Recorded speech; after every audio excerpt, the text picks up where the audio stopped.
Assalamualaikum warahmatullahi wabarakatuh. Kami dari kelompok 4 akan membahas mata kuliah Manajemen SDM, materi perencanaan dan rekrutmen sumber daya manusia.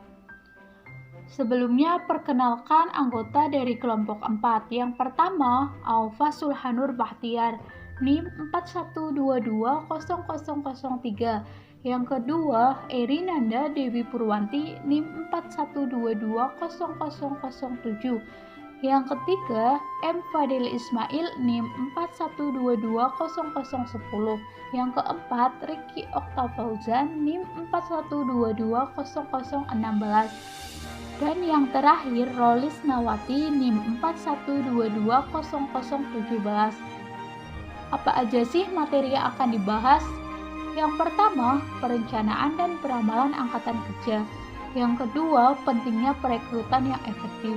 Yang ketiga, sumber-sumber kandidat. Dan yang keempat, mengembangkan dan menggunakan formula aplikasi.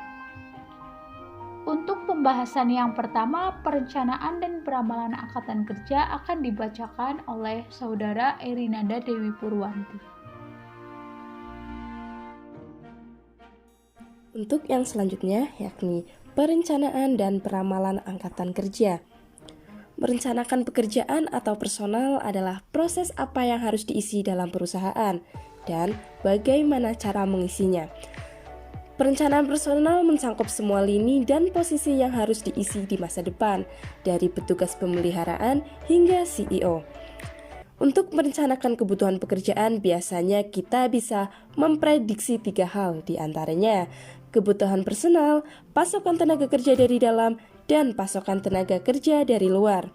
Untuk memprediksi kebutuhan personal, kita bisa melakukannya dengan 4 cara. Yang pertama, analisis tren, kedua, analisis rasio, yang ketiga, scatter plot, dan yang terakhir menggunakan komputer untuk meramalkan kebutuhan personil. Untuk analisis tren itu sendiri merupakan studi kebutuhan pekerjaan masa lalu di perusahaan dalam beberapa tahun terakhir untuk memprediksi kebutuhan masa depan. Jadi, kita dapat mengetahui jumlah karyawan dalam perusahaan setiap 5 tahun sekali dengan mengetahui tren yang akan berlanjut ke masa depan. Yang kedua, analisis rasio, yakni teknik peramalan untuk menentukan kebutuhan staf masa depan dengan menggunakan rasio, misalnya volume penjualan dan karyawan yang dibutuhkan. Untuk yang ketiga ada scatter plot. Scatter plot itu sendiri merupakan metode grafis yang digunakan untuk membantu mengenali hubungan antara dua variabel. Contohnya, hubungan antara aktivitas bisnis dan level penyusunan staf perusahaan. Untuk yang terakhir, ada ramalan terkomuterisasi, yakni penentuan kebutuhan staf masa depan dengan memproyeksikan penjualan, volume produksi, dan personal yang dibutuhkan untuk mempertahankan volume output ini menggunakan paket software. Selanjutnya, pembahasan materi peramalan pasokan tenaga kerja dari dalam, peramalan pasokan tenaga kerja dari luar, beserta dengan pentingnya perekrutan yang efektif, akan dibacakan oleh Saudara Aufa Sulhanur Bahtiar.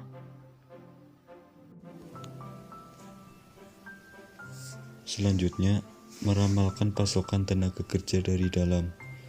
Caranya yaitu dengan melihat kualifikasi yang tersedia. Kualifikasi yang tersedia yaitu catatan manual yang terkomputerisasi yang memuat daftar pendidikan karyawan, karir dan pengembangan minat, bahasa, keterampilan khusus, dan seterusnya untuk digunakan dalam menyeleksi calon karyawan dari dalam untuk promosi. Selanjutnya, meramalkan pasokan tenaga kerja dari luar. Bila Anda tidak memiliki cukup kandidat dari dalam untuk mengisi lowongan yang diantisipasi, Anda perlu berfokus pada berusaha untuk mengantisipasi ketersediaan kandidat dari luar. Sebagai contoh, Anda mungkin ingin mempertimbangkan kondisi ekonomi umum dan taraf pengangguran yang diperkirakan. Biasanya, makin rendah taraf pengangguran akan makin sulit untuk merekrut personel. Perekrutan yang efektif sangatlah penting, karena salah satu kunci utama dari menciptakan SDM yang profesional dan berkualitas terletak pada proses perekrutan calon tenaga kerja. Selanjutnya, mengorganisasikan fungsi perekrutan. Perusahaan harus memutuskan apakah mereka akan melaksanakan semua perekrutan di keseluruhan perusahaan dari satu kantor pusat atau mendesentralisasikan perekrutan pada berbagai kantor perusahaan. Untuk yang selanjutnya adalah mengukur efektivitas perekrutan.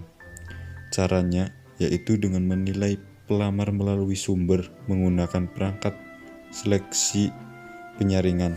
Sebagai contoh, kemampuan mental yang umum atau IQ mengharuskan pelamar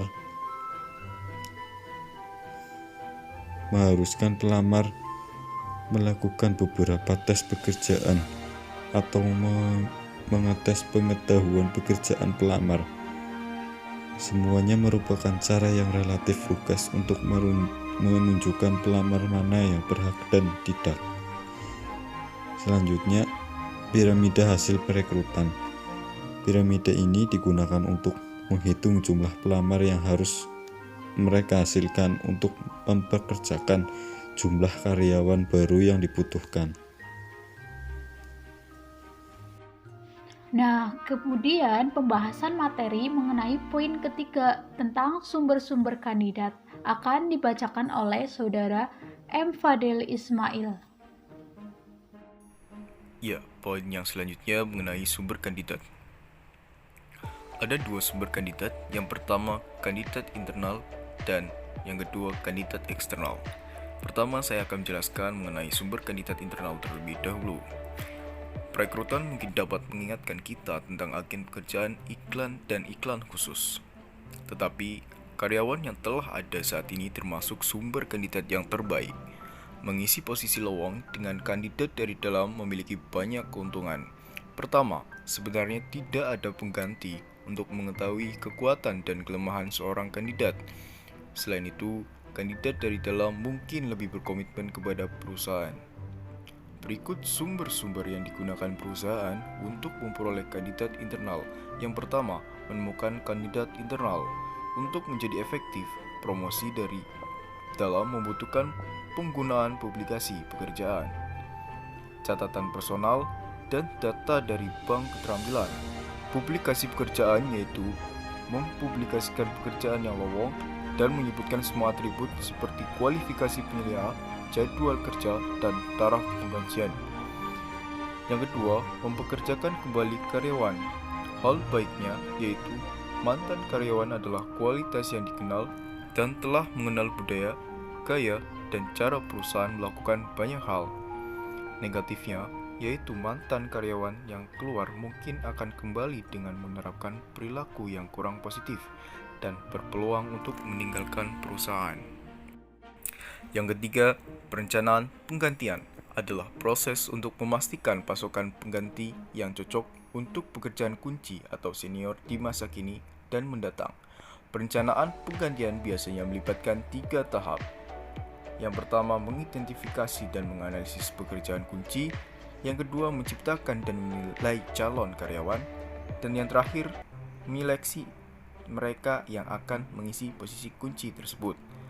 Pertama, berdasarkan tujuan strategi perusahaan, manajemen puncak dan SDM mengidentifikasi apa yang akan dibutuhkan oleh posisi kunci perusahaan di masa depan dan memformulasikan deskripsi dan spesifikasi pekerjaan untuk mereka.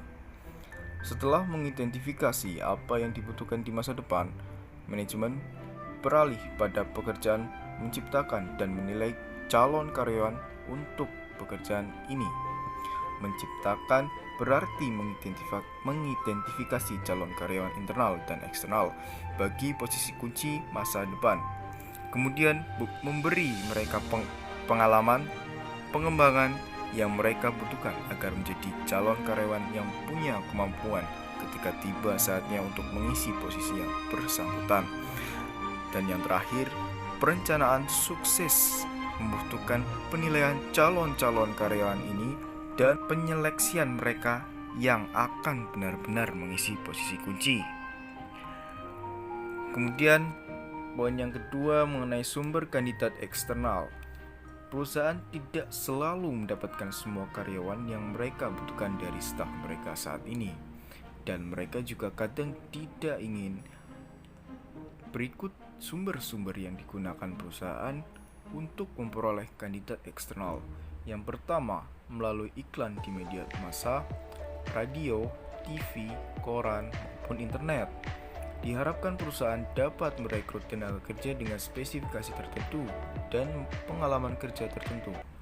Perekrutan melalui iklan ini biasanya disertai dengan suatu janji yang menarik, misalnya gaji yang besar, masa depan yang menarik, tunjangan, dan lain sebagainya. Yang kedua, open house. Untuk menjaring lebih banyak tenaga potensial secara umum, perusahaan dapat melakukan open house di sejumlah kalangan yang diprediksi dapat menarik tenaga kerja potensial, seperti di perguruan tinggi dan event-event tertentu. Yang ketiga, menyewa konsultan perekrutan. Dengan adanya konsultan perekrutan, perusahaan tidak perlu membuang waktu mencari tenaga yang sesuai. Poin terakhir, pembahasan materi, mengembangkan dan menggunakan formulir aplikasi akan dibacakan oleh Saudara Ricky Octafauzan. Mengembangkan dan menggunakan formulir aplikasi. Tujuan dari formulir aplikasi: saat Anda memiliki kumpulan pelamar, proses seleksi dapat dimulai, dan formulir aplikasi biasanya merupakan langkah pertama dalam proses ini. Formulir aplikasi adalah formulir yang memberikan informasi mengenai pendidikan, catatan kerja sebelumnya, dan keterampilan. Formulir ini berisi 4 jenis informasi. Yang pertama, dapat membuat penilaian untuk hal-hal yang substantif, seperti pendidikan pelamar dan pengalaman dalam melakukan pekerjaan. Yang kedua, dapat menarik kesimpulan tentang kemajuan dan perkembangan pelamar sebelumnya.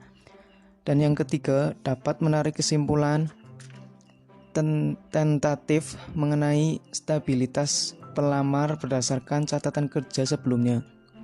Yang keempat, dapat menggunakan data dalam aplikasi untuk memprediksi calon karyawan mana yang akan berhasil dalam pekerjaan dan mana yang tidak.